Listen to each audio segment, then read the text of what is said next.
IVM.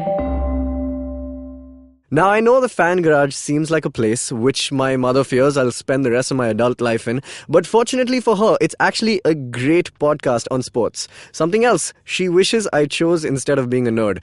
Get your daily news and all the action going on in cricket, fantasy cricket, every day on iTunes, Stitcher, or even the IVM Podcasts app.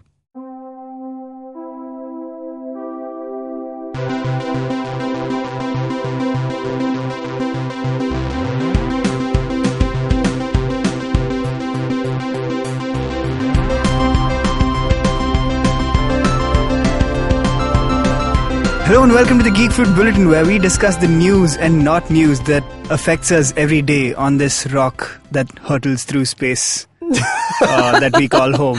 Okay, alright. It is a rock that's hurtling through space. For giving you not even 30 seconds to come up with an intro. Do you know what rock I'm talking about? The One Strange Rock. Yes, Earth. Earth. Yeah, which is Will Smith's show, One Strange Rock. Yeah, we live on Earth, One Strange Rock. Today's bulletin, I decided let's talk about news and not news, but in the form of... Oh, this time we're going to talk about news and not news? No, we're talking about a concept which is, it's permeating the news aspect of things, right. But it's also a not news thing in the sense that it's non-topical enough for us to talk about it at any point of time. Fascinating. Since it's becoming more and more of a trend. The duality of life, man. Amazing. I'm into it. Amazing. Yeah, so, here's the topic. Okay. Petitions.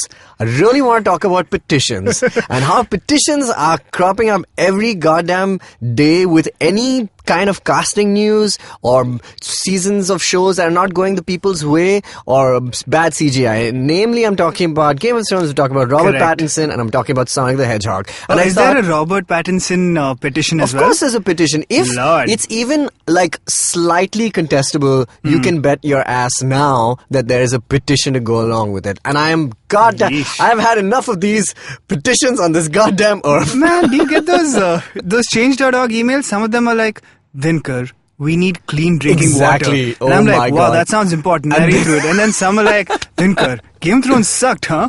Man, okay. So obviously the most notorious of all petitions happened when The Last Jedi released. Yeah. And, people actually raised all this, money and said, we have producers on board. And then Seth Rogen went on Twitter to actually just question, very harmlessly. Yeah. Very matter-of-factly saying, explain yourself. How are you going to do this? What's going on here, friends? This is, of course, the world famous at RM The Last Jedi. Yes, RM The Last Jedi. So they can't spell remake and they want to make The Last Jedi. Exactly. And now here's my question, okay? Obviously, we are not for petitions, right? Yeah. Most recently, I just wanted to talk about Game of Thrones, and we're going to be talking about... bunch of babies. They are babies, right? Yeah. Entitled motherfuckers. All right. So, petitions are bad because they showcase the fact that you didn't like the way the world went, and it's like the ultimate first world problem in many ways. Yeah. Basically, the way fiction went, you didn't like it, and that's where you want to raise your concern. This. It's Endgame. Yeah. The Avengers go, they kill Thanos. You're right. And everyone's, by the way, spoilers for Endgame, I guess. Spoiler ban's lifted. All right. Well, actually, technically, they kill him off in the first, before they kill him off. Yeah. Black Widow says, what do we do? And he's like, I use the stones to destroy the stones. Yeah. And Black Widow's like, I am starting a petition. Yeah. Make Thanos unsnap. Yeah. Or basically, maybe, when, everything is fixed in the world again, maybe there's a petition saying, maybe we liked it that, 50% of the population was gone. Tejas. Yeah. The snapping was an important happening of our generation. We need clean drinking water. So let's kill half the population. Man, here's my thing, right? Everyone's more or less satisfied with Endgame. The other big franchise to conclude, which we're going to be talking about next week, is obviously Game of Thrones. And I mean, safe to say, even we were slightly disappointed with the way the show went. But that's hard. It's smooth as far as I'm concerned. If you love something, let it go. Also, it can disappoint you sometimes, man. Of course. I mean, that shows how much you care. Your wife kind of messes up once and doesn't need a petition. Doesn't buy you anything for your birthday. You're not gonna be like, petition. I need a new wife. I suppose you can do that. Yeah, some people do that. But yeah, terrible. So Game of Thrones. Okay, let's deal with this on two levels. Okay. Yeah. First because of all, I have an opposing view not opposing view, but I have a question, so to speak. When it comes to Game of Thrones. First of all, let's just talk about the practicalities of this. Yes. In what possible situation can HBO go Yeah. like, you know what, you're right. Cancel everything we just did that we spent millions of dollars Right. on and that we completely bought into. Right. Let's just redo the whole guy. Or The Last Jedi for that matter. Well, In not what The Last Jedi. pos- Forget The Last Jedi. That's I'm a saying that there are classic. practicalities. Yeah, that's a classic. It's completely impractical, right? It's like the question Seth Rogen was asking, like, how exactly do you expect this to happen? At what point would a company go like, you're right, here, take my IP, why don't you guys figure it out? No, but I think that's hardly... I mean, obviously... This is the plot well- of Anil Kapoor starrer Nayak. Well, that's true. Pretty no, but much. here's the thing. For remake The Last Jedi, people actually realistically wanted to reproduce the film Yes. from scratch, Yeah. right? For Game of Thrones... Themselves, because they themselves. didn't trust Disney to do Yeah, it. for this petition that has come about, it's saying HBO, you guys go remake the show, make a different version of the season, almost like Arrested Development and stuff like Yeah, that. but their Or maybe entire, recut like, the show, I whatever believe- it is. Okay, am Now- I editorializing, or was the petition actually framed something like, let's redo it with competent writers? Yeah, that's essentially what it is, right? Now, most people, whoever is on the side of these petitions, saying that it's not about them actually making it. It's just more about it's about what we want to say that we were disappointed. Basically, Yeah. to say that we were disappointed. This is why we have a petition, right? Yeah. It's just like a thing, and it's a really mean and cruel thing to do. First of all, right? Definitely. And really really bad. Now, here's my question, right? When it comes to Game of Thrones, these people obviously the HBO is going to give a giant middle finger with the 19.5 million viewers that they Yeah. had for the season finale. They can obviously do that. Robert Pattinson obviously is not yet cast, but a lot of people have made their opinions clear that they don't want him as. Obviously not giving the guy a chance. Which they also did with Heath Ledger. by the way. Exactly, and people loved Jared Leto as Yeah. well, right? So who's to say? George Clooney also, everybody was like, oh my god. And I still say George Clooney would have been amazing, right? This is hardly to do with the actors, it's mostly to do with the script and the direction. Yeah. I mean, today I was just browsing through some stuff. James Vanderbilt, the screenwriter, my flatmate was watching Amazing Spider-Man, and it's such a trash bag of a film. It was really, really bad. The first one? Yeah. Both of them. I don't like either of them. I But feel like there was some potential. there was there. potential, but they I like squandered. Andrew Garfield. I And Emma didn't. Stone. I didn't like him as Peter Parker. I think as a Spider-Man he was alright. Yeah. There was too much. Man, really, it's so bad it's now not a when you good watch movie, it, right? most definitely. James Vanderbilt wrote the script. Yeah. Okay, this is the guy who wrote Zodiac. Okay, one of the best movies I've seen, like hands down.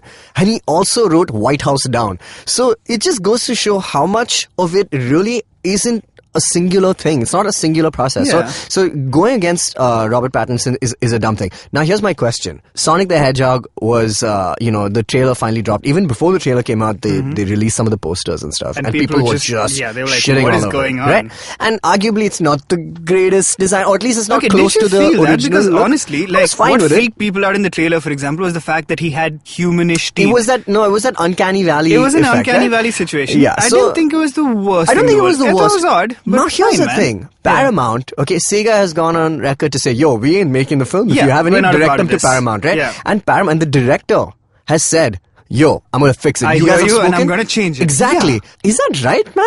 I don't know, man. I don't think it's right that Okay. people get... But then, if this is the way the world is moving, where we have such a...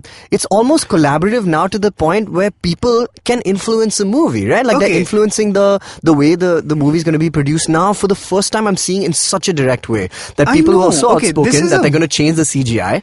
Yeah. Now, I'm saying, if they come out with a better design, was that really... a poor decision in their, This is a if very it can make it better. complicated area to It is, get right? into, That's right? why. Okay, like consider it this way, especially movies of this scale have always had test audiences and test screenings. Focus groups, etc. Focus groups. And stuff is changed based on what those focus groups say. So, Right. in theoretically speaking, this is just a focus group expanded to like everybody level, right? If Sonic had a bunch of test screenings and everybody said we don't like the design of this character, they'd say, sure, we'll change it. And we would have never known about it. Right. And more importantly, that is a very reasonable decision to make. You're saying, I tried it out with a couple of people, I sampled it, they didn't like it, so I am going to go back and try and make something that more people would like.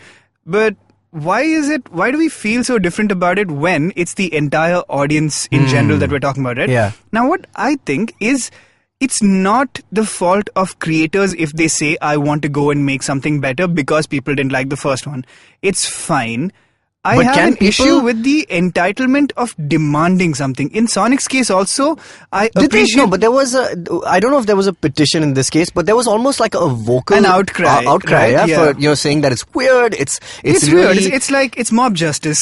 It is, man, and I don't know, because filmmaking So I is feel such like it's a personal it sets thing, a bad precedent. Yeah, for sure. it does. It really does. Him accepting it, Yeah. maybe he didn't even have to say, I've heard you, I'm going to change it. Maybe they could have even tweaked it without that. And nobody would have known. But then, I mean, people will recognize that they obviously made a change. Yeah. But I don't know if there's it's a bad precedent, man. And like, I don't know if studios are going to like this is the director saying that I'm helming this project. Yeah. I'm going to make that decision. And studios will be like, okay, cool. Since you're in charge, you do as you see fit. Mm-hmm. But now, since this has been established, I think studio pressure is going to be even more so on crew and cast and and what have you. Exactly. Because and man, I don't know. Okay, in an ideal world, an artist has an artistic vision and it translates perfectly. But there have always been real world pressures, right? Like there are the financiers who will go like, this is exactly what I want. There are studios that will tweak your content. And that's what Seth Rogen has just been talking about recently. He was just like, I can't promote a film if I just don't believe in it. He brought up the Russos, Yumi and Dupree. And he was just like, man, sometimes I would just like, I hate doing that. Which is why he's mostly done his own work. Because he can't, he's just like, you start feeling that studio pressure or the filmmaker, like, the director or somebody else, and that's how you kind of get influenced so much so that you'll actually change the original vision to what people want. And that may not service the film. And the original vision is going to immutably change at some point in the process. Exactly. Just because of practicalities of the also, real world, right? Because it is a collaborative medium. It is, It's not like you can't just write something and then mail it out. Even in relatively smaller scale endeavors like writing or like photography, for example, there are changes because of real world pressures. Like you can't actually have a Godzilla in your movie because we don't have the technology to create it, for example. Yeah. So I don't know if people changing their vision or like basically changing what they create to reflect stuff outside of their own mind is wrong. In fact, that might be the right way to go about it. But it's a soft line. I can't say there's a hard line between you should listen to focus groups, you shouldn't listen to audiences. What annoys me about this is really the entitlement, which I feel is like so new. But what is this? What is the business of, okay, Justice League came out, it was started by Zack Snyder, completed by Joss Whedon, but then this entire demand of give us the Snyder cut. It's done, huge. man. Let it go. It's still happening. Like people are still demanding that Snyder cut. People have put. I don't know. Somebody was telling me that there's. I think my flatmate was telling me that people have raised $10,000. Okay, to do what? I was like, what is $10,000? There's some dude pocketing that money and going like, well, yeah, exactly. I guess I have this money now. What is $10,000 going to buy you, man? In a $1 million industry. Like basically also, that operates on honestly, okay, I get fans being disappointed by Game of Thrones. I get them being disappointed by Justice League because I was as well. But because we went and saw the movie, I don't know, it doesn't give you the right to say, please redo and submit again. Yeah, you're not the client. Yeah, exactly. I mean, like, in a sense, you are, I suppose, because you paid $100 for your movie ticket. But you're not the owner. Exactly, you're not the owner. You are paying your money to go see what people have made. That's basically it. That's the transaction that's happening. You are not like a stakeholder in a sense, yes, because obviously box office determines what movies will be made, going forward. So I think innately, within the process itself of people being disappointed and then, studios kind of hearing that response will change the format for the next one and the next one. But you can't literally go back in time and fix previous movies, except for Endgame, which fixed Thor: The Dark World. But that's fine. But that's fine. By adding on to it, right? They didn't go and Marvel didn't go and say, all right, we're going to remake Thor: The Dark World because everybody thought it was the most boring one. In fact, they leaned into the fact that it was a bad film, and they addressed, they kind of almost very honestly stated it, saying that nobody's really interested in that story. Okay, suppose, whatever Benioff and Weiss do going forward. Star Wars. Yeah, apparently. But if they kind of take everything's been said about Game of Thrones to heart and then create something that's working off of whatever they learnt in the process of this about what fans said, that's reasonable. So everything a creator does, I think, makes sense because whatever happens in the real world affects what they do. Right? I mean, for all you know, the entire next Star Wars movie will be about one decision that someone made and everybody hated them for it. Maybe, yeah. I mean, that's guys, really how it works, yeah. Lenioff and Christ. Yeah. But CNC. I just don't get why people can't let things go, man. Okay, there were girls in The Last Jedi. Chill out. Doesn't matter. Let it be. Yeah. It's not on you. Why can you not let stuff go? Or basically, if you don't like it, you don't have to kind of... You can just move on. Like, I remember watching this one interview with Simon Pegg, and they were asking him about Star Wars, and he's like, yeah, he's like, obviously, if anyone's seen space or anything, this guy is one of the biggest Star Wars fans. And the moment he kind of did that The Force Awakens with J.J. Abrams and stuff like that, and he was asked, how do you feel about these? Like, since that moment happened, I've kind of checked out from the series. Maybe he didn't like The Last Jedi or whatever it is, but he's done the adult thing and moved on. Like, it doesn't have to govern the rest of your life. Obviously, these things are really... People are passionate, and people are really...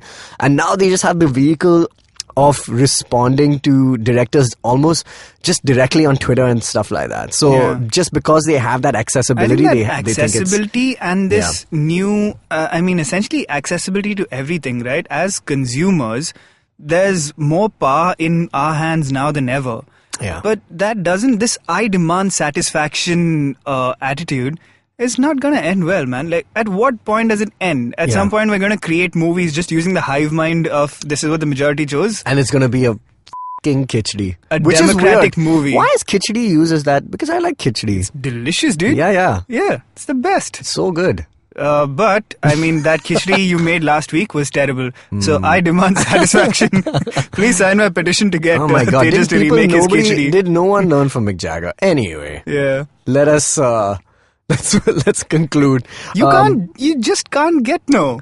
Yeah, hey, listen, if you guys didn't like this episode, I don't know, man, maybe start a petition to remake this episode. Okay, at what point does ownership become something that fans have, right? These are all questions with no hard answers because there is no... I don't know, man. It's so different in music. Star Wars is George Lucas's film, really. And essentially, in a sense, you could say but he lost control of it, right? Like, he made the prequels as he saw fit. But because of so much backlash, that's the original example of all of this, like so much hate for those prequels that he really just, in the end, he was like, yo, this ain't worth it, man. He's like, I've made money, I'm good, I'm out. And he's done. Maybe these movies aren't going the way that he really pictured them, but he just had to relinquish his something that was entirely his creation, pretty much. My God. Very little influence from the outside. Let me ask you this question. In music, I feel like music has this kind of quality, right? Like, obviously, because it's not a narrative or it's not a continuation, so nobody really expects anything, from people. Obviously, they want, good stuff from them, and sometimes they're disappointed, sometimes they're not. But, man, music is one of those things where, once a song is out there, this has been said by so many artists, that, once it's out there, it's no longer yours, it belongs to the people. Is that, true for films? Almost like people have so much ownership of it in a very good way also, in that sense that they really feel like these fandoms, ultimately, these movies work because of the fandoms and because of the people who are invested in it. And so if they're disappointed, is it really it's not terrible to kind of take their word that, oh man, maybe we just didn't do something. The Last Jedi is wrong for many reasons because of incels and stupid people and just not people who are chauvinists and things like that. It's just because of misogyny. It counts for a lot of of the toxic fandom. But that aside, if they're just genuinely not happy with the way Star Wars was heading, is that something that they... I guess Star Wars has already taken note of Disney that. the original petitioner? But instead of signatures, they threw dollars. Yeah, probably. They basically went to George Lucas and said, we're going to remake Star Wars with competent directors now. Here's 10,000 signatures. Millions of dollars. Yeah, $4 billion. And, literally billions of dollars. Shit. My God. It's whose signature do you have? The Treasurer of America? And George was like, yep, I get it. Yeah, I'll have that.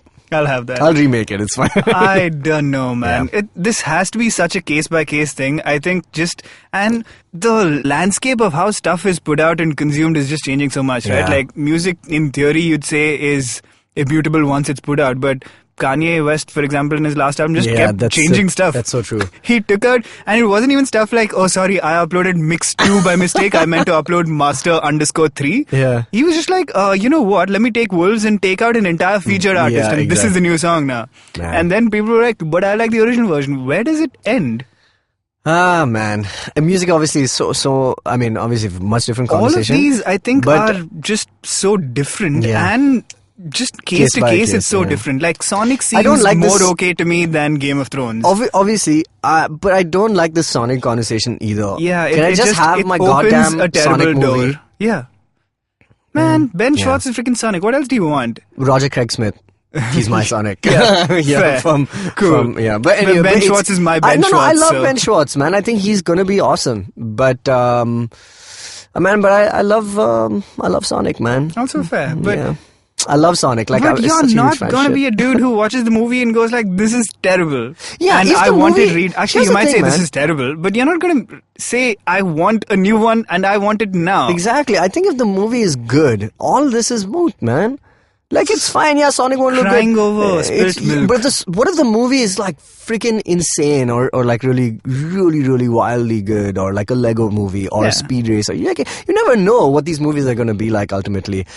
They are being produced by the same guys who made Fast and Furious, but still. Still. Man. Yeah. You can't unbreak things. Yeah, you can't. Broken is broken. Don't sign petitions about it. So let us know what you think about petitions. Write to us, contact geekfruit@gmail.com, and find us on the socials @geekfruithq. We'll see you next week, you nerds.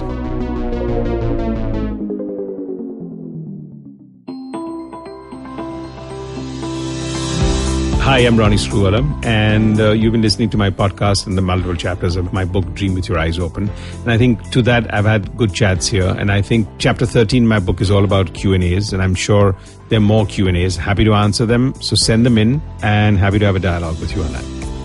So if you'd like to ask Ronnie a question, send it to us at dreaming@ivmpodcast.com. If selected, we'll read out your question on the last episode and have Ronnie answer it. You can also send a question to us on social media at IVM Podcast on Facebook, Twitter, and Instagram.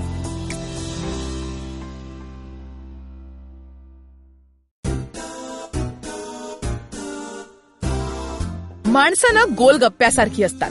Hi hello करताना वेगळी आणि बोलताना वेगळी आणि गप्पा मारताना वेगळी, मित्र झाली की वेगळी आणि शत्रू म्हणून वेगळी, थोडक्यात दिसणारी वेगळी आणि असणारी वेगळी, कधी आंबट, कधी गोड, कधी तिखट, तर कधी चमचमीत आणि कधी कधी हॉट अँड स्पायसी सुद्धा. आणि म्हणूनच गप्पा गोल गप्पा विथ तृप्ती खामकर फक्त तुमच्यासाठी दर बुधवारी IVM पॉडकास्टच्या ऍपवर, वेबसाईटवर किंवा युट्यूब चॅनलवर सुद्धा ऐकू शकता. तुम्ही आमचा पॉडकास्ट वेगवेगळ्या पॉडकास्ट प्लॅटफॉर्मवरती ऐकू शकता. फक्त सर्च करा गोल गप्पा विथ तृप्ती खामकर आणि आमचा पॉडकास्ट ऐकत रहा.